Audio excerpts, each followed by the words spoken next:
Notre deuxième sujet d'analyse, c'est la gestion de la parité.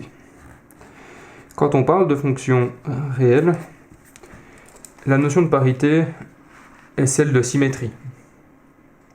Certaines fonctions ont la particularité d'avoir des comportements identiques de part et d'autre de l'axe des réels pour les nombres positifs et négatifs. On dira que si une fonction f de x est égale à cette fonction lorsqu'elle s'applique à la même valeur mais négative, on dira ici que la fonction est paire. Si elle est paire, son graphique est symétrique et on a une symétrie axiale d'axe OY. Par exemple, on aura la classique parabole de x carré. Cette fonction est paire, pourquoi? Parce que si on remplace x par moins x, le moins est détruit par le carré et on retrouve x carré. Cette fonction, pour une certaine valeur ici, va prendre une valeur en ordonnée qui est la même que pour le même x mais négatif. C'est vrai pour toutes les valeurs. Pour prouver la parité, on est obligé de passer par une preuve littérale.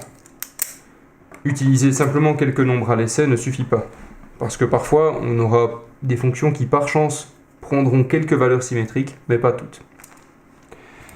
Si f de x est égal à moins f de moins x, c'est-à-dire que en changeant le signe de la variable, je change juste le signe de la fonction en gardant la même valeur absolue, alors cette fonction est qualifiée d'impaire. Ici, le graphique sera symétrique par symétrie centrale. Par exemple, un graphique comme celui-ci est un exemple classique de fonction impaire. Ici, par exemple, cette fonction pourrait être x³ moins x. En prenant cela, eh bien, si je calcule f de moins x, j'aurai moins x au cube moins x, et je me retrouve avec moins x³ plus x, ce qui est effectivement moins f de x. La fonction est donc impaire. On notera que, algébriquement, la trace la plus simple de parité, c'est effectivement les exposants. Si on a affaire uniquement à des exposants pairs, comme c'est ici le cas de x carré, alors la fonction est paire. Par contre, ici, si je n'ai affaire qu'à des exposants impairs, 3 et 1 ici, on a droit à une fonction impaire. Bien entendu, l'énorme majorité des fonctions ne sont ni l'un ni l'autre. Exemple, une fonction telle que x³ moins 3 n'est pas une fonction qui présente de la parité. On dira qu'elle n'a aucune parité, rien, pas de parité. Car si je remplace x par moins x, je vais avoir moins x³ moins 3, donner moins x³ moins 3, ce qui n'est pas égal à moins f de x, parce que le 3 ne change pas de signe. Les constantes sont des termes pairs, puisqu'ils ne changent pas quand on change le signe de la variable. Donc par exemple, x carré plus 2 est une fonction paire.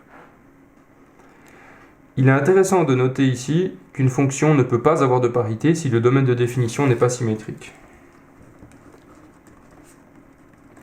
C'est simple. Si le domaine de définition n'est pas symétrique, il y a des valeurs qui vont manquer d'un côté du domaine et pas de l'autre. La fonction ne peut donc pas être paire, ni impaire.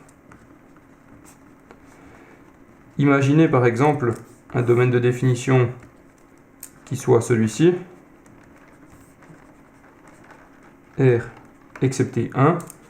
Évidemment, si ici la fonction a un trou, mais qu'ici elle existe, comment pourrait-on avoir une symétrie si la fonction existe en moins 1, mais n'existe pas en 1? Voilà. Ça conclut ce petit apport théorique sur la parité. Ce qui est à retenir, c'est que la démonstration de la parité se fait de manière algébrique. On doit vraiment remplacer x par moins x et, après quelques simplifications, essayer de retrouver la même expression ou la même expression au signe près. Et ce qui est important, c'est que parfois les calculs ne sont pas nécessaires parce que si le domaine de définition est asymétrique, il ne peut pas y avoir de parité. Dernière chose, le gros avantage de trouver une parité dans les fonctions, c'est que ça divise l'étude de fonction par deux. Si on sait que la fonction est paire, il suffit d'étudier dans R+, et ensuite on peut reporter le graphique par symétrie miroir de l'autre côté. D'ailleurs, si la fonction a été déclarée comme paire, il faut vraiment s'assurer que tout ce qu'on trouve ensuite est cohérent, dans le sens où si vous avez une asymptote à droite, vous aurez la même à gauche, si vous avez un 0 à droite, vous avez le même à gauche, et ainsi de suite. Voilà.